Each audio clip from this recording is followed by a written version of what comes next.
What's going on, guys? My name is NukeMan2026 and welcome back to another Top 5 Tuesday. And in the last video, we reviewed the top 5 worst zombie maps of all of Call of Duty Zombies history. And in today's video, we are going to be reviewing the top 5 most annoying bosses in Call of Duty Zombies history. Now, this isn't going to include just a boss round. This may include bosses such as the Juggernaut, which isn't necessarily a boss round, but, you know, he respawns every round, you know, stuff like that. So I'm going to include him as a boss, and he will actually be in my countdown. But without further ado, let's move on to the number 5 spot. And in today's video, this is going to be the Scientist from 5. Now, the reason why I chose the Scientist for the number 5 spot is simply because he's super fast and can take and snatch your weapons like a mother trucker. Like, for example, let's say you take out your ray gun because he spawned in, of course, and you're like, oh, I got a ray gun. I'm gonna shoot his butt and I'm gonna freaking kill him. But no, he just runs as fast as he can up to you before you can even take one shot, and just takes your weapon and runs away. And sometimes you don't even have a good gun to defend with after he takes your really good weapon.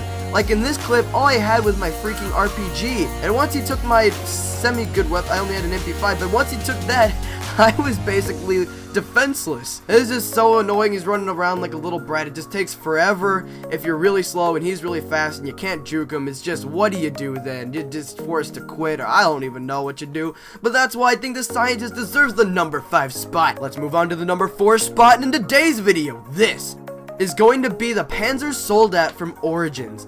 Now, the reason why I chose the Panzer Soldat is because of his claw. Basically, the concept of his claw is the most retarded thing I could ever think of in Call of Duty Zombies history. So think of it like this, and in this clip is a perfect example, unless it already passed. Anyway, you're training a horde of zombies. You don't notice he's coming behind you.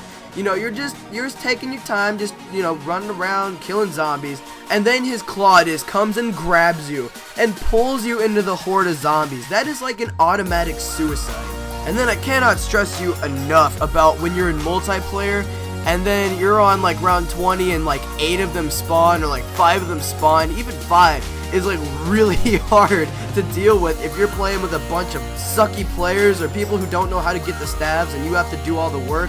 But, you know, it's kind of hard up to round 20 because everybody's taking your kills. It's just honestly just too much with that claw. Maybe something else that could have implemented into the game, but that's just too much. That's too much.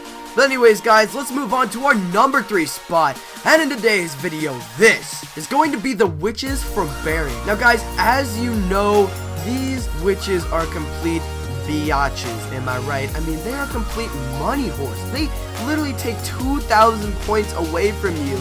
And of course, it has to be right when you're going on your way to the Pack-a-Punch, am I right? I mean, the mansion is the only way you can get to the Pack-a-Punch, and in order to do that, you have to cross the witches first. I mean, what if you got 5,000 points, you know, and you're like, oh my god, I can't wait to Pack-a-Punch this Paralyzer. But no, because you ran into 5 freaking witches in the way of going to Pack-a-Punch, and now you've got $0, and now you're basically to either A, stay in the freaking maze and fight zombies there, which is one of the crampedest places, more cramped than Bob of the Dead, to train and kill zombies, or restart and go back to the very beginning through that like little fountain thing. And then if you're in multiplayer, same concept as the robots, sort of. Let's say you're out, you know, outside of the mansion and you're just like, you know, messing around, killing zombies, whatever you're doing, and then somebody else goes into the mansion without your permission or without everybody else going, and well, now all the witches have came out into the open area where you are, being all innocent and all, and then bam, they're just taking your money and you're just so innocent, just standing there shooting zombies, and then bam, they're just coming in and they're taking your money,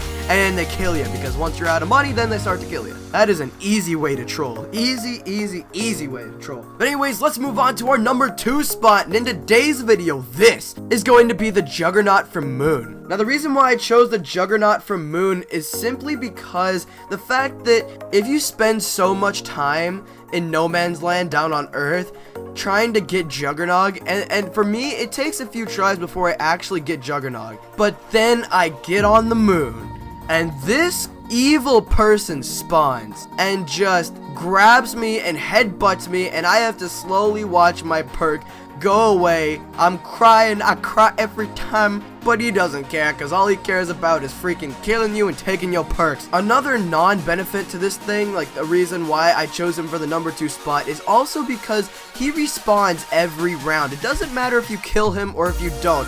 You don't even get a perk after killing him. You don't get anything. You don't get a max ammo. You don't get a perk. You don't get anything for killing him. You just get the grace that he's not going to kill you that round, so you'll be safe. But anyways, that's why I think the Juggernaut deserves the number 2 spot. Let's move on to the number 1 spot, the hardest boss round in Call of Duty Zombies history. The most annoying piece of crap boss that's ever lived to date in Zombies.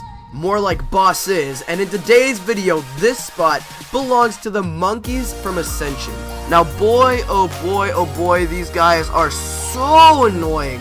Let's say you're in single player, right? Because this is mainly the problem. If you're in single player and you've bought Quick Revive and Speed Cola and PhD and Juggernaut, and this is what separates the monkeys from the Juggernaut, is the Juggernaut only takes 1 perk at a time, but these monkeys split off into groups and just go take every single one of them like it's freaking team deathmatch or some kind of hardcore game mode. They are on it like Donkey Kong, and there's really nothing you can do.